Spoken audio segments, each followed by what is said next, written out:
In today's video, I want to tell you why Americans need to stop buying guns ASAP. My reason why might shock you. Let's talk about it.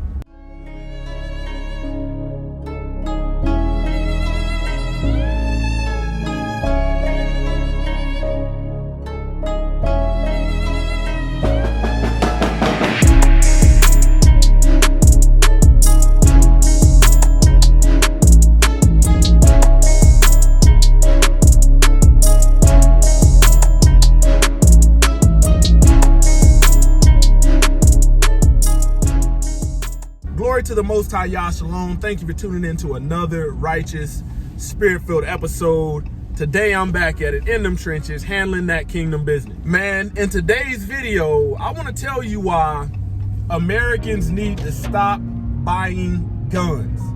Stop buying guns. Man, we've recently seen that the ATF wasn't successful in its, AR-15 bracing rule. We saw that.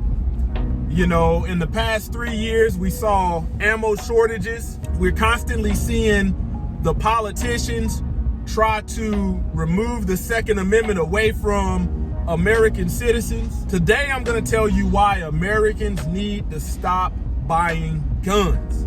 Before I do that, smash that like button, click the subscribe button, turn your notifications on. That's the least that I can ask of you, and it doesn't cost you anything. Man, today I'm going to give you some wisdom, from somebody that's very seasoned in firearms, has a lot of training with them. And I'm going to tell you the biggest mistake that I see that people will make. This is for the average person. The average person, when purchasing a firearm or purchasing their first firearm, will watch all these videos.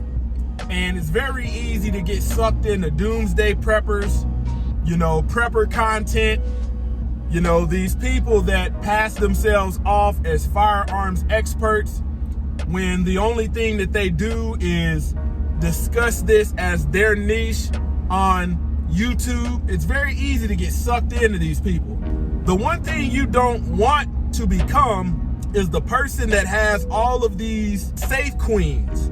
Meaning you've bought all these firearms and they just collect dust in your safe. You pull it out and you're like, oh man, this one right here is pretty.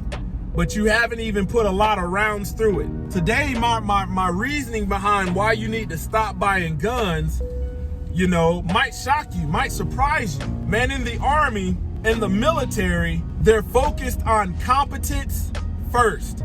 Competence first. Let's get you competent and effective in the fundamentals of marksmanship, whether it be pistol, whether it be rifle or machine gun. Let's get you competent and effective.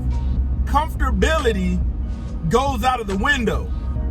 They don't ever ask anybody and say, hey, this is your assigned weapon. Tell me if it feels comfortable. But here's how the consumer thinks. The consumer will watch all these videos, hearing the pros and cons from all of these different people. A lot of these folks don't even have firearms experience or training. That'll lead you to going to the store, to your sporting goods store, wherever they sell firearms, pawn shop, and you'll say, yeah, I'm looking to purchase a gun, a handgun. I just want to feel some of these guns. You're already going in there with the mindset of comfortability. You find one that feels good in your hands, you purchase it, you go through your background checks, you say, let me get a box of bullets, box of rounds, you take it home, look at it, and you're at that point, you're very eager to shoot it for the first time. You go doggone shoot it, and then you tuck it away. And it stays there, And if you get bit by the bug, which happens as a social, you start craving purchasing firearms. Another thing to take in account is a lot of people set their budget too low for a good quality firearm. At most, you'd be fine with 3 firearms. The average person would be fine with 3 firearms. You know, not everybody's gonna become a connoisseur.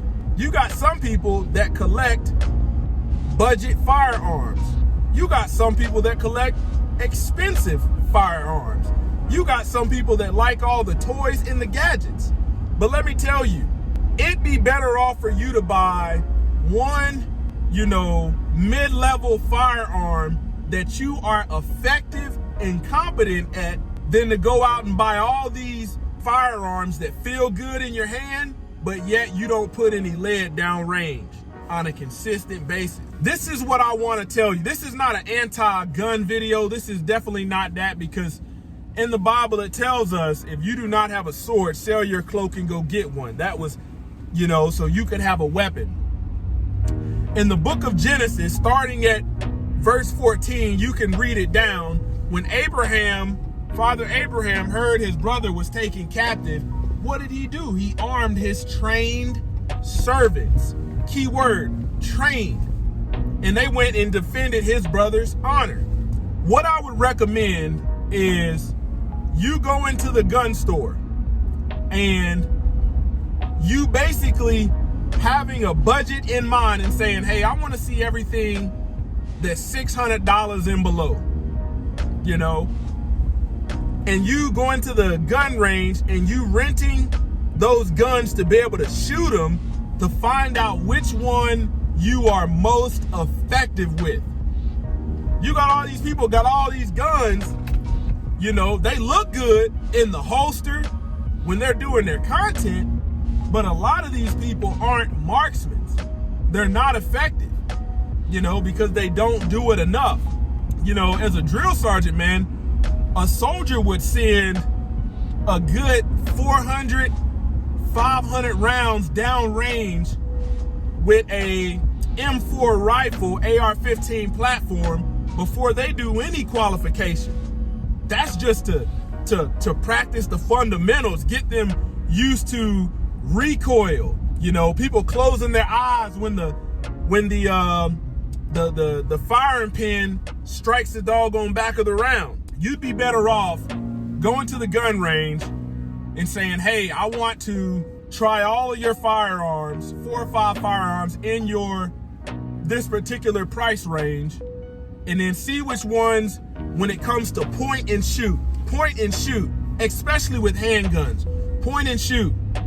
You know, it does you no good to buy a firearm for home defense, especially something like a pistol or something, and you're at the gun range with the doggone target 25 meters, 50 meters back. That's not realistic. You're not gonna have to shoot that far.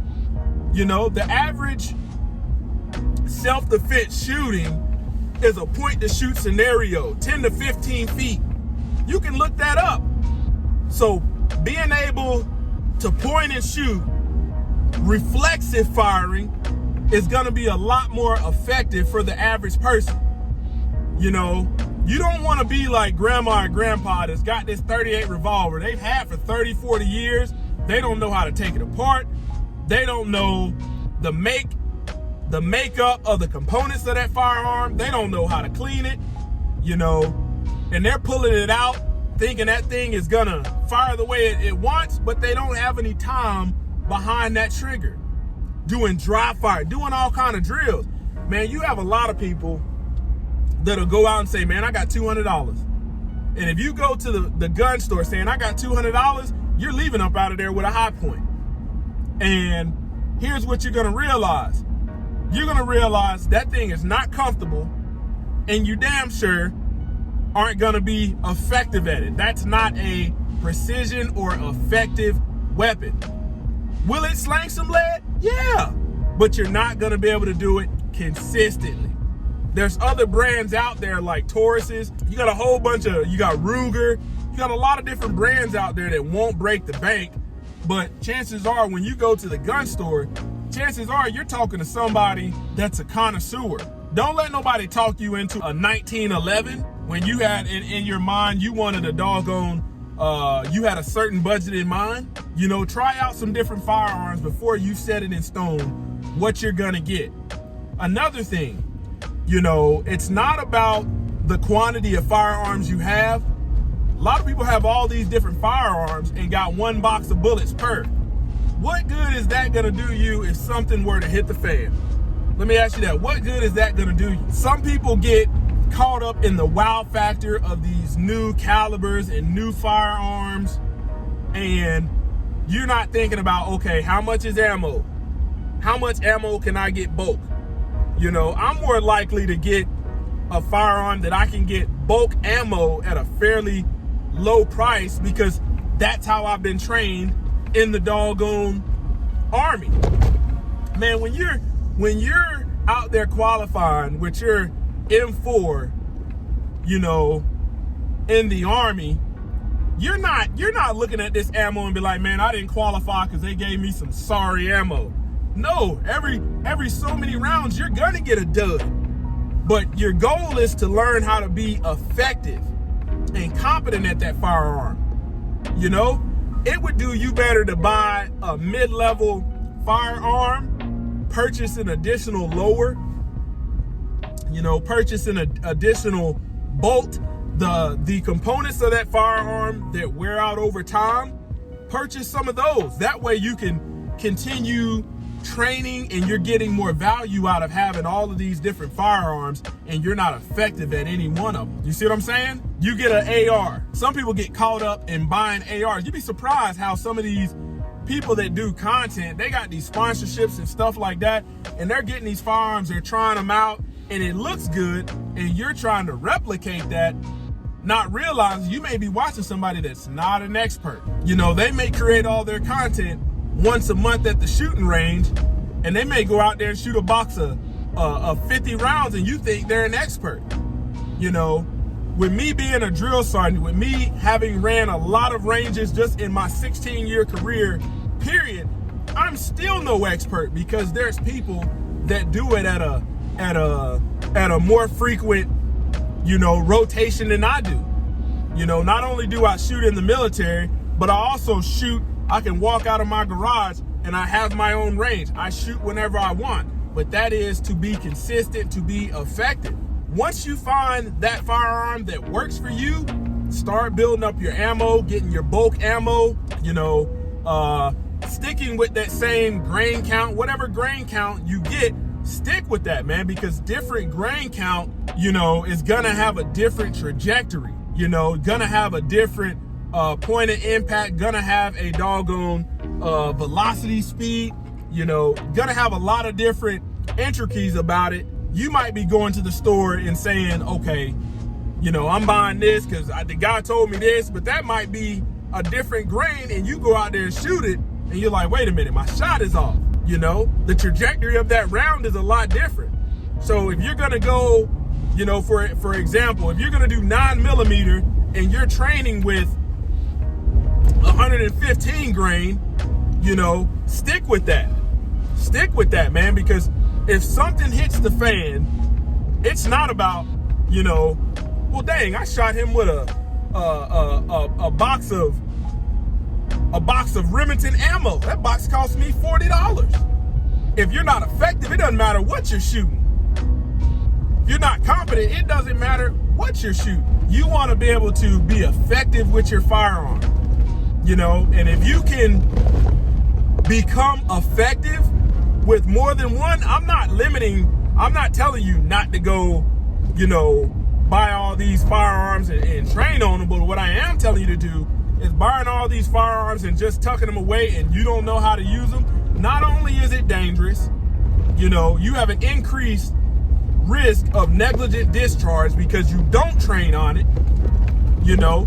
You're not going to be effective. You're not going to be competent. Most people only need one box of self-defense ammunition. You know, the ammo that you carry when you got your concealed weapon and stuff like that, make sure you're getting that in the same grain. You're getting this self-defense ammunition that may be a 30 to 40 grain variation from your training ammunition. Man, that's gonna fire completely different. It's gonna fire completely different. Man, a lot of this ammunition that we get in the Army, You will look at this stuff coming out, it's been polished, but a lot of this stuff has been remanufactured and reloaded. That's why you got to go out there and pick up brass. They're not buying top of the line ammunition. They're buying it at bulk prices. Same thing I recommend you do. Focus on effectiveness and competence rather than just having this bucket list of all of these firearms in different calibers and you just stand back and look at them. The training value is much more important than the doggone quantity and the types of firearms that you have. Closer to y'all ministries, kicking it gun barrel straight.